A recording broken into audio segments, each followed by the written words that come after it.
dis-moi, on part maintenant en Hongrie, c'est ça ? Oui, c'est bien de Hongrie que nous vient cette affaire, l'affaire Abel Trem.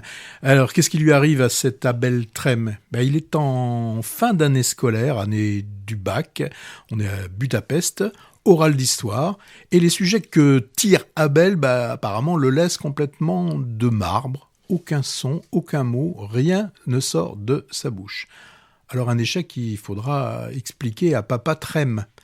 Alors, l'excuse serait celle-ci. Son prof d'histoire, au début de l'entretien, demande à Abel pourquoi il porte une cocarde au revers de sa veste. Ces demandes auraient décontenancé Abel, car elle aurait en fait signifié « Pourquoi portes-tu cette cocarde qui est le symbole qui, en dehors du jour de la fête nationale, est plutôt un signe d'appartenance à un parti nationaliste ?»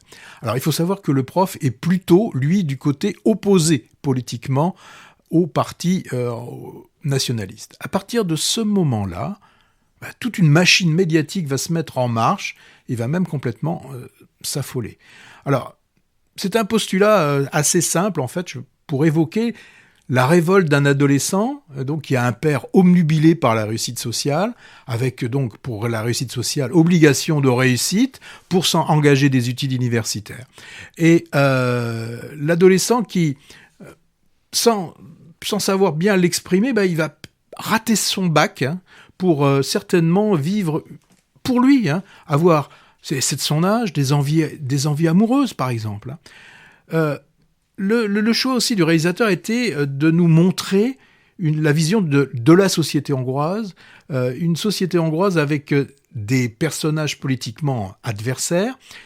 Et le choix qu'il a fait, alors il a voulu faire ce choix de pas être manichéen, de pas être simpliste, donc il dépeint deux bords ayant chacun des positions bien arrêtées, mais dans chacune des positions, on se dit il y a quand même des points qui sont pas inconciliables entre ce père et ce prof. Il y a de bons côtés, et il y en a certainement qui sont plus discutables. Mais le choix du réalisateur, en fait, a été de ne pas faire de choix. Alors, je me suis posé la question, est-ce que c'est pour pas s'attirer les foudres du gouvernement très autocratique, de celui dont on entend le nom quand même, c'est Orban, qui, on le sait très bien, fait voter des voies restrictives et liberticides. Moi, le non-choix du réalisateur m'a quand même laissé perplexe.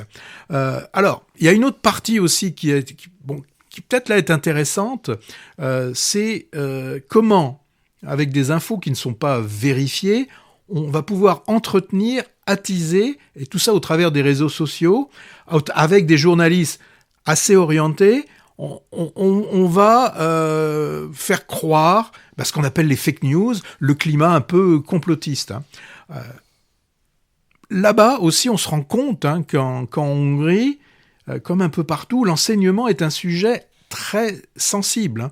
Et d'ailleurs, récemment, en mai 2023, justement pendant les épreuves du bac, la police hongroise a réprimé brutalement des manifestations de lycéens qui eux-mêmes protestaient contre un projet qui visait à réduire l'autonomie des enseignants.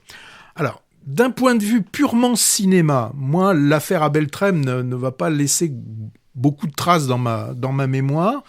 J'y ai plus vu un film témoin qui pose certaines questions.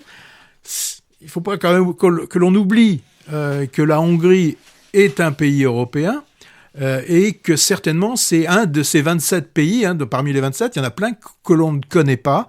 Et pendant ces moments où approchent les élections européennes, je pense que c'est quand même intéressant d'avoir la vision de gens de l'intérieur, même, et je le répète, si le réalisateur ne fait pas de choix dans son film. Encore un film de plus sur l'école. Il y avait Yurt, dont tu as parlé également aujourd'hui. Et donc, moi, cette affaire Abel Trem, elle nous donne à voir une Hongrie quand même divisée, fracturée, avec comme point d'orgue vers le milieu du film, le dialogue de sourds entre le père d'Abel, pro-Orban, et son professeur anti. comme tu l'as dit, moi je trouve que moi ça m'a intéressé. Le manichéisme est évité et je trouve ça plutôt un bon point. C'est le cas par exemple pour la jeune journaliste qui déclenche l'affaire. Elle n'est pas du tout montée comme manipulatrice, hein, mais plutôt de bonne foi, même si naïve sur l'exploitation de son travail.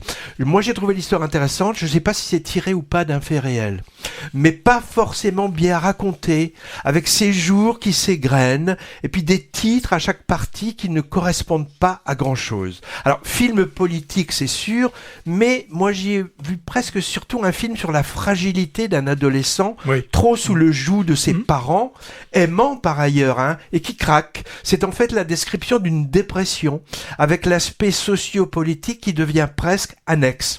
Et des images finales de libération qui tendent vers l'optimisme quand même, hein. Donc le film, on le rappelle, c'est l'affaire Abel Trem.